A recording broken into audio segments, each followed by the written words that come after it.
What is it that prevents people from doing the things they already want to do in life?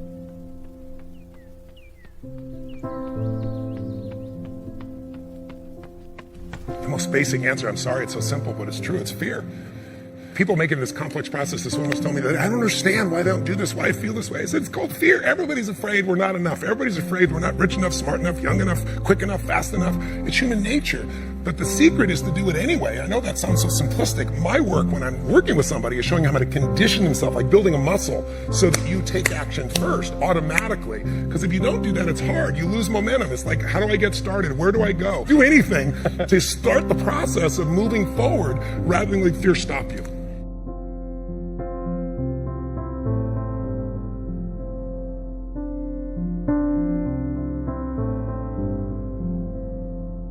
All of you have targets, things that you're after.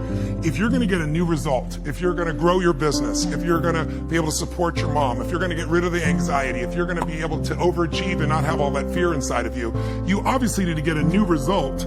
You're going to have to get new action. You don't get new results with old actions doing the same thing. Exactly. What human beings can do is amazing. What they will do is usually disappointing. It's not because we're not capable of it. It's because we don't have new actions because we get in certain emotional states that dominate us, like anxiety, like fear of failure, right? Like the fear of the loss of your mother as an example. So if you're in a state of fear, you're going to behave very differently and get very different results than if you were in a place of being courageous or bold or warm or connected or playful, any of those. So the most important key to changing your life in any situation is to change results, you got to change behavior. But to change behavior, you got to change the emotional state you're in. How do you do that when you don't feel like it or it feels overwhelming? There are two ways, and I've done this with the greatest athletes in the world. I've done this with 4 different presidents of the United States. I've done it with billionaire clients. All you have to do to change your state is not try to think your way there. Like, I'm happy, and do a bunch of affirmations. Your brain's going to go BS. You are not happy, right? What you need to do is make a radical change in the way you use what we call your physiology. It's a big word. It just means the way you use your physical body. I've taught this for 40 years. And about 3 years ago, Harvard finally did a study where they proved what I did worked, and they called it these power positions. And what they showed was if you stand, everyone can try this, stand up just for a moment if you want. Everybody at home can try it as well. So do something really silly. Put both your hands on your hips like Wonder Woman or Superman or that stuff, right? If you stand like this and you breathe deep for just 2 minutes, what the science found was that you will absolutely increase your testosterone by 20%, man or woman. You'll drop your cortisol, which as you know is the stress hormone, by 22%, and you're 33% more likely to take action if you wouldn't have before because fear would have stopped you. Now, I don't have people just stand like this. I have people move, use their voice, make radical changes in their body. You'll feel it after 2 minutes. Or, somebody who's, puts their arms back like this and their feet up, that'll produce the same state. It produces more certainty in you, and that certainty gets you to take different actions. So if you are in a situation, you think of the worst scenario, your mom dying, no, my business goes under, I never achieve at the level I need to, all the things I have anxiety about, the minute you focus on them, you go into those states of fear, and then you behave fearful, and you get lousy results. And when you get lousy results, what does it do to your brain? You go, see, I told you I couldn't do this. It becomes this negative loop.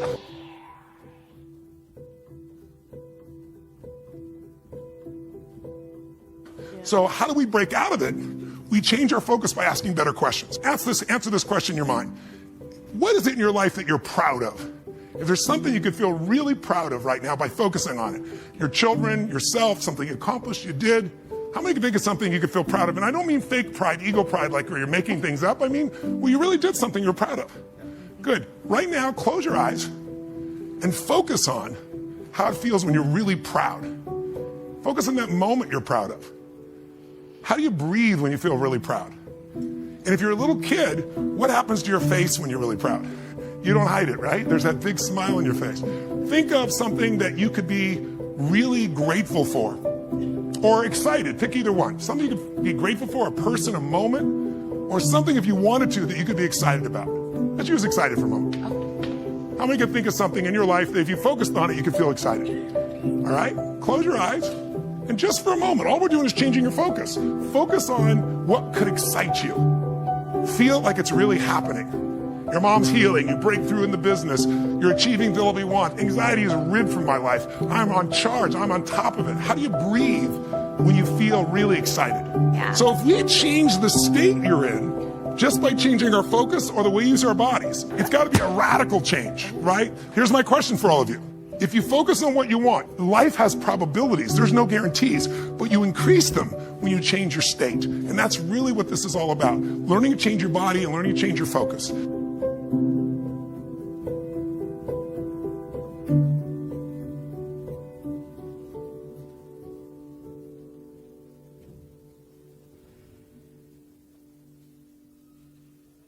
If somebody is really stressed out, they're not stressed out for no reason. It's because they're focusing on something that makes them feel stressed. They often, when they're focusing on it, it changes the body. You start to feel tight. You start to feel a certain way. And then they use language like, I don't know what to do. Why am I so overwhelmed? So if we change what we focus on, if we change the way we use our body, if we change our language patterns, we'll instantly feel different. Think of how do people use their body when they're worried versus when they're excited? If you learn to use your body first, use your focus first, you can literally change how you feel in moments, and then you develop new habits where you start to feel good all the time, and it isn't some phony, fake pump up. It's literally the way you've conditioned your body. Just like being fit as an athlete, you want to be emotionally fit. When you're not sure what you're going to do, you're going to hesitate. And hesitation kills momentum. And momentum is what makes a sports team win. It's what makes an athlete, a business person win. When you get momentum, it's like it takes enormous energy to get a rocket out of our gravitational pull of the Earth. But out of the solar system's easy. Once it has momentum, it takes less fuel, less energy. Starting a relationship, starting a business, changing your body, it takes so much in the beginning. But once you get going, it's actually really easy.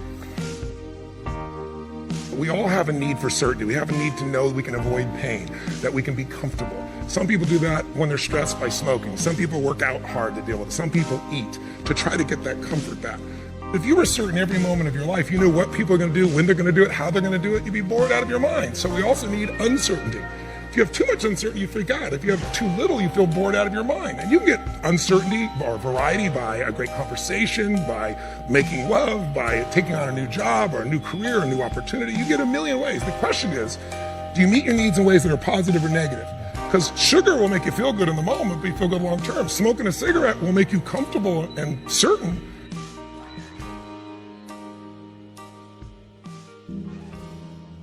You see this in great actors or great entertainers. They'll come to me, and in the beginning, they work so hard to be significant, to be unique, to be special, to be important. What they really wanted was love. But now people stop on the street, and they'll say to me, they don't even know who I am. They just want my time. They just want this. They want a picture. They don't respect my family. They don't respect it. You'll hear them so upset. What they wanted was the love. We can have both. But the more significant I am, the more unique I am, the more separate I am from you. The more connected I am, then some people go, yeah, but where am I? Where am I special? So finding that balance between the two is what makes people feel alive. And we can meet all these needs in positive ways or negative ways. You can get significance by tearing other people down. Oh, they're lucky. They don't care. They took advantage of somebody. You don't know anything about them. You see people do that with famous people all the time. Why are they tearing them down? Because if I don't feel good about myself, if I can make you smaller, I look like I'm moving up. But you're not. And it doesn't work. But if you do things where you significantly love someone, if you care for someone, you're the most significant person in life. If you try to prove you're significant, then you have kind of the Trump effect. Even people that like him will say, sometimes he can push people aside because he's telling everybody how special he is. That gets in the way of relationship. If we're going to connect, we got to not make ourselves significant. We got to find out what's significant in the other person and honor it. First four needs are the needs of the personality. We all find a way to be certain, even if we have to lie to ourselves or just work hard. We all find variety. We all find significance, even if it's tearing other people down. We all find at least connection, if not love. But the spiritual needs are to grow. When people say, what does it take to be happy? I say one word, progress. If you're not there yet, but you are starting to make some progress in your body, or progress on your relationship, or progress on your career, your finances, you're going to feel good. And when you achieve it, how long do you feel good for? Not very long, because when you achieve it, you stop growing. You kind of celebrate. Nothing wrong with that. But how long after you get that thing you wanted are you happy? A week, a month, a year?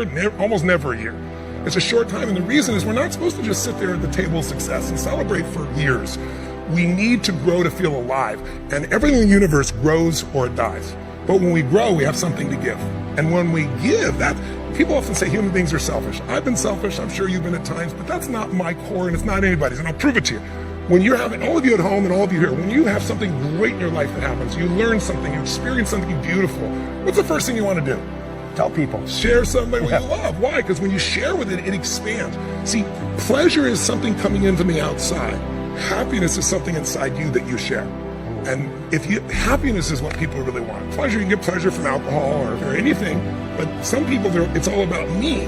When you're taking what's inside yourself because you've grown and you're giving to someone you love, your children, a friend, a girlfriend, boyfriend, a coworker, anybody, there's an aliveness you can't feel by yourself. There's only so much pleasure you can feel. Happiness and joy comes when that expansion is shared.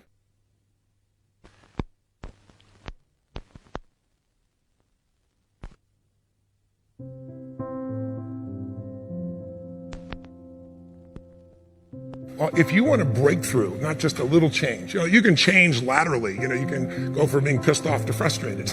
Right. Doesn't help you much, right? But if you really want to change, most people are trying to change. Say you want to lose weight and they want to make money. They go, how do I do it? They look for the strategy. But I'd like you to think of 3 S's. Strategy is where most people go first. Like, how do I do it? But how hard is it really truly to be fit and have energy? It's not that complex. It's not like reserved for the 1% or expensive to learn. You have to interrupt. You have to hide from the answers to those things. The real problem is the second S, story. They have a story that says it's a set of beliefs they tell themselves over and again. I've tried everything. Or if they're single, all the good ones are gone. Whatever the story is. And if you tell yourself a story over and over again, so we convince ourselves. You always come up with a lousy story when you're in a lousy state. And so the number one thing I show people to do is how to change their emotional state. When you're feeling tired or frustrated, when you learn how to change your body so that you really feel excited and isn't fake, when you learn how to change your biochemistry, which is what I teach people to do, when you're upset with someone, do you ever notice how you can now remember everything that they've ever done that ever upset you, right? Yes. But when you're in love, what's wrong with life? What's wrong with anything? When you're in love, we have no money. Who cares? We're in love, right? So your emotional state controls the story you have about your life, and then your story determines whether you find a strategy, or even if you know the strategy, whether you really do it or not. When people say I tried, what they're really telling me is I have a story that says I should try this, but it's really not going to work. So I give it a half-reared attempt and it didn't work, and now I can tell people I tried. What you really got to do is learn to change your emotion, your state, change your story, and then you can find the strategy, or you can make the strategy to work. I constantly believe you got to feed your mind and challenge your body, because the mind-body works together. What stops people, as we said, is fear. Well, fear is physical. You feel it in your throat, your gut. But if you do something really physically strong on a regular basis, you develop a new emotional habit. And that emotional habit will get you to follow through and do things differently that people won't do. It's really not that complex. There are a few habits in your life that truly could change your whole life. I start every single day with this process called priming, training my brain to be in a peak state. So what I do every day is I prime myself for what I want rather than letting the environment control me. We've all had times when you snapped at somebody and you felt bad because it wasn't them, it was the state you're in, right? Well, there's no excuse for that. If you prime yourself, you set yourself up. But the way I did it is I do this process. It's 10 minutes, I put some music on, I do this massive change in my breathing so it radically changes the way I feel. And then I do this 3-step process. First, I do 3 minutes of gratitude where I think of 3 things I'm really grateful for, and I associate, I don't think of it up there, I feel it. And the reason is, when you're grateful, you can't be worried. You can't be fearful. When you're grateful, you can't be angry. And anger and fear are what screw people up most in their relationships, in their life, in their business. So I wire myself. I was saying to you that most people want to be happy, but their habit is to be worried or pissed off or frustrated or stressed. And so they've got a highway to stress and they got a dirt road to happiness. So I wire myself. I've got a highway to gratitude, which changes all your emotions. And then I do a 3-minute process of kind of a prayer for my family and friends. And then I do a 3-minute process of the top 3 things I want to accomplish. I see it as done and I feel it. I'm done in 10 minutes. So sometimes I go 20. But my deal is 10, so there's no excuse not to do it.